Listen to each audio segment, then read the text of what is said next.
Hey everybody, this is Kev from Critical Ring Theory, and I just want to give you a quick update on some of the hottest news in wrestling today.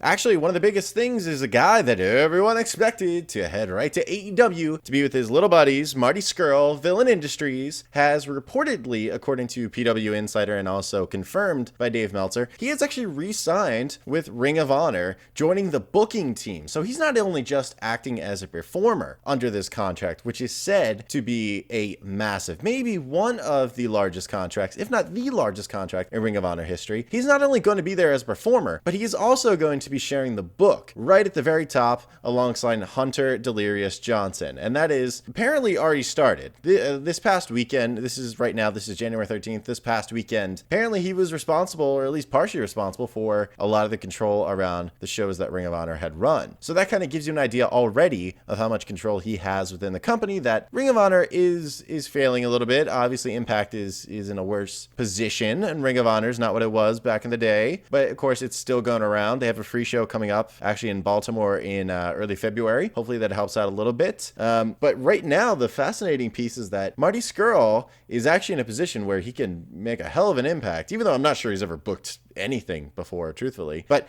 he is going to be in a position where he can do that. But really, at what cost, right? He's really given up the opportunity to be with his buddies in AEW, which of course is the elite. You have Kenny Omega, then you have the Young Bucks, and of course you also have Cody Rhodes. So you have all these people that everyone just assumed he would work with. But it looks like that may not be the case. Which, if that's the case, that's kind of sad, because AEW actually could really use a Marty Scurll as far as their injection goes. It's also rumored that Brian Cage has signed with the company. Right now, that is not proven. Actually, his wife, Melissa Santos, on Twitter vehemently denies it too. But Marty Scurll would be a huge injection, just the character himself. I mean, I think right away you can put him in as a adversary to, like a Cody Rhodes, even though they probably wouldn't do that, just because AEW, they seem to think that the fans know everything about the elite and all their time in Japan and everything, when really that's not the case. Like, that's where actually I think AEW is kind of short-sighted to a degree, is that I think they expect you to just know. Now, they do have the more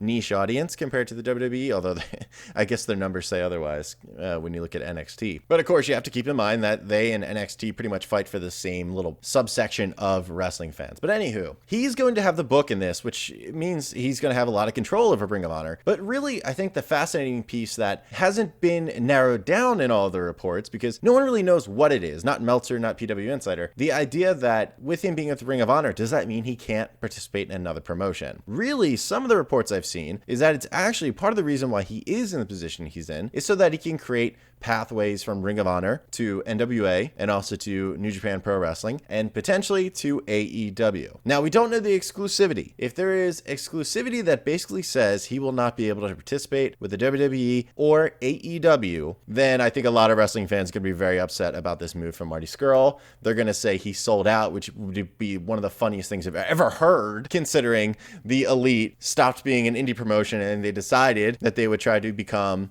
this massive head-to-head promotion against the WWE. I am a big fan that they did it. I like that they're going in there. They got the gusto, but you're no longer indie wrestlers anymore at that point. And I think that's the definition of selling out if you really want to split hairs. So this isn't exactly what I wanted. I mean, I guess as a larger wrestling fan, it's a good thing for the community to kind of spread the wealth, but I don't watch Ring of Honor. I just don't do it. I know some of the wrestlers that I've seen the Briscoes go in there, and I think they're okay. I mean, Impact is also another promotion I don't really watch. I've been thrilled about this Tessa Blanchard run, and also I happen to know one of the performers, Ace Austin, randomly. I knew him from Hot Topic.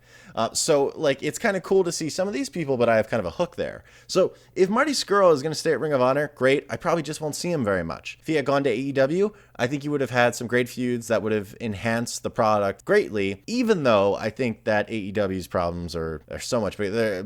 They're really, it's within the women's division is kind of the biggest issue. But anyway, beside that, Marty Scurll signed for a crap ton of money, and who knows, maybe he could show up in AEW a little bit, but right now he's working NWA and also Ring of Honor, so he's got his hands full. What do you think of this? Do you think that you're excited about Marty Scurll being a part of this, or are you kind of disappointed like a lot of other people that he did not end up with his buddies in AEW? Let me know down below in the comment section, and I would love to hear from you about this a little bit more so we can chat. All right, that's it. I hope you all have an amazing day, everyone. Take care. Goodbye.